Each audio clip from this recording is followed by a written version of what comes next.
About 15 miles from the counteroffensive front line, members of the 128th Infantry Brigade are here training. They're the ones doing the hand-to-hand frontline combat. They train here for 2 to 3 days. After that, they go right back to the front line.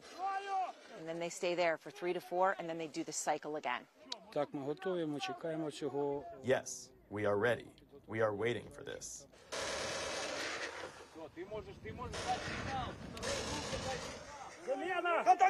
What you're watching right now is I'm actually practicing storming a Russian trench. So this is what they would do, actually going in to take over an enemy trench.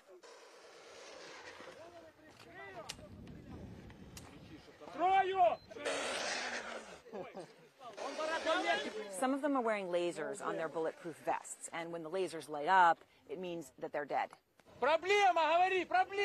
Nathan was working at an online retailer before the war. After fighting the past year, he's now a trainer. It's very important, even for defense. You already know the tactics of your enemy, what they will do.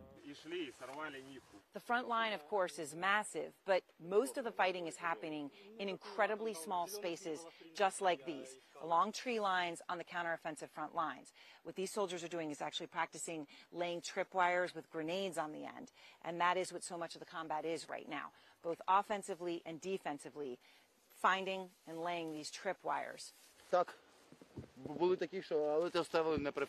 Yes, we've seen them, but they weren't set by professionals. If professionals set them, they're impossible to see. With real artillery booming in the distance, these troops are practicing. They come into the forest.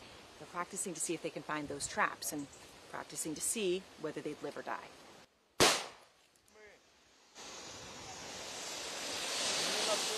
You heard the explosion. You see the smoke. That's the practice grenade. Something that they're practicing for here, but in just a couple of days on the front line will be the grim reality. It's a reality that all of these men embrace. Men like Vlad. He was a history teacher and he hasn't seen his family in a year, but his commitment is not wavering. Yes, I miss them. I really want to see them, but not later. A little later, after our victory.